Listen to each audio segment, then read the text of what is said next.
आज फाइनली ससुराल जाने के लिए सारी पैकिंग करनी थी। सुबह सुबह सबसे पहले नहाई और फिर अम्मा ने आज मुझे तिजोरी की चाबी भी दी। अम्मा से थोड़ी देर बातें की और आज मेरा लास्ट दिन था मायके में, तो थोड़ा सा अजीब भी लग रहा था। अम्मा के लिए यही सोच रही थी कि कहीं जाने के समय अम्मा रोने न लग जाए। अम्मा से खूब सारी बातें की, अम्मा को चाबी वापस दी, क्योंकि तिजोरी की चाबी का तो हमें क्या ही करना है। मायके में अगर माँ मिल जाए तो सुकून इससे बढ़कर क्या ही हो सकता है अपने लिए। जो मैं तवे पर सेक रही हूँ, आप लोग कमेंट करके बताइएगा इन्हें क्या कहते हैं। मैंने इसके अंदर काला नमक भी ऐड किया है और इससे इसका स्वाद दुगना हो गया और सही में खाने में बहुत ही बढ़िया रहता है यह, और यह बॉडी के लिए बहुत सारे फायदे देकर जाता है हमें। फिर मैंने बैग निकाला और पैकिंग करनी शुरू कर दी। आप देख सकते हो मैंने कपड़े ठीक से नहीं समेटे, सिर्फ ऐसे ही पैक किए हैं, क्योंकि मुझे सारे कपड़े प्रेस करवा कर अलमारी में जमाना है। और ये है अमन जी की पैंट, कितनी छोटी लग रही है ना, बिल्कुल बच्चों जैसी। सारे कपड़े एक जगह पैक किए। अब आप सोच रहे होंगे कि अमन जी के कपड़े यहाँ पर कैसे आए। अमन जी ने मुझे बहुत सारे कपड़े भेजे थे यहाँ पर प्रेस करवाने के लिए, लेकिन वो मैंने बिल्कुल भी प्रेस नहीं करवाए, वो ऐसे कैसे पड़े रह गए। बैग में तो ढेर सारे कपड़े ऐसे ही पैक किए जा रहे हैं। ससुराल जाने के बाद सारे कपड़े खुलेंगे और अच्छे से प्रेस होकर अलमारी में जमेंगे। और अब आप लोग मेरे व्लॉग से जुड़ जाइएगा, क्योंकि अब हम सब मिलकर करेंगे दिवाली की साफ सफाई। कपड़े और सामान ज्यादा था और बैग कम पड़ रहा था, इसीलिए मेरे भाई ने मुझे बैग ला के दिया और कहा तुझे हम यहाँ बिल्कुल नहीं रुकने देंगे, रवाना करके छोड़ेंगे। और वो मुझे बार बार बाय कर करके आशीर्वाद दे देकर मुझे चिढ़ा रहा था। कहने को तो छोटा भाई है, लेकिन कहते हैं ना छोटे भाई की शादी के बाद में ओहदा बहुत बड़ा हो जाता है। अभी भाई है, बाद में भाभी भी आएगी, और सही मायनों में तो भाभीियों से ही घर परिवार चलता है। अम्मा भी आज थोड़ी सी खुश नजर आ रही थी, उदास तो मुझे बिल्कुल नहीं लगी। और आज मेरे लिए यह अच्छी बात भी रही, क्योंकि मुझे यही लग रहा था कि कहीं अम्मा उदास होकर मुझे ससुराल ना भेजे। ऐसे मुझे भी बहुत अजीब लगता है। मैं पैकिंग कर रही थी तो अम्मा मेरे पास आकर वहीं बैठ गई। मैं भी थोड़ा सा ससुराल जाने के लिए एक्साइटेड थी, क्योंकि बहुत दिनों से मायके में रह रही थी और मेरा ज्यादा मन ससुराल में ही लगता है। अमन जी आ चुके थे घर पर मुझे लेने के लिए, और आज तो फाइनली मुझे यह अलमारी भी खाली करके जानी पड़ी। शादी से पहले यह अलमारी मेरी हुआ करती थी और मैं ही इसमें सारे कपड़े रखा करती थी।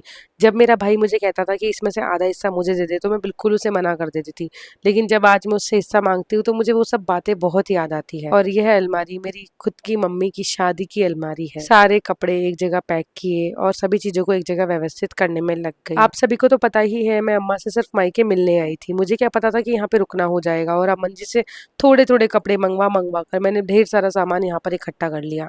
अब आप देख सकते हो कितना सारा सामान यहाँ पर पैक हो चुका है। आप लोग मुझे कमेंट करके बताना कि कभी आपके साथ भी ऐसा हुआ है कि आप मायके मिलने आए हो और यहाँ पर रुकना पड़ जाता है। मैं पैकिंग करने लग गई, लेकिन अम्मा को मेरे साथ ही खाना खाना था। जब भी मैं मायके आ जाती हूँ और मुझे इधर उधर कहीं जाना पड़ जाता है और मैं थोड़ा सा लेट हो जाती हूँ घर आने में, तो अम्मा खाना बिल्कुल नहीं खाती जब तक मैं घर नहीं आती हूँ। और सही में एक्चुअल में तो यही होता है ना, एक माँ का दिल। मैंने अपने लिए भी खाना परोसा और अम्मा के लिए भी। अम्मा के साथ बैठकर बढ़िया खाना खाया और ढेर सारी बातें की। अम्मा मुझे हमेशा ससुराल जाने से पहले यही समझाती रहती है, बेटा सभी का कहना मानना है, सासू को तो कभी उल्टा जवाब देना ही नहीं है। कोई बात नहीं, सासू कुछ कह दे, कभी डांट दे तो कोई बात नहीं, कह देने देना, बिल्कुल चुपचाप हो जाना, कभी सामने जवाब मत देना बेटी। हमेशा मुझे अम्मा ऐसी ही बातें समझाती रहती है। और एक और बात कहती है, बेटा सास ससुर की सेवा करना, वो ही सबसे पहले है तेरे लिए। वो सब तेरे लिए कितना करते हैं, तुझे भी उनके लिए ऐसे ही सब कुछ करना है हमेशा। अब आप लोग कमेंट करके बता दो कि क्या मेरी अम्मा ही मुझे ऐसे ज्ञान देती है, या आपकी मम्मी और आपकी अम्मा भी आपको ऐसे कहती है। कमेंट करके जल्दी से बता देना आप।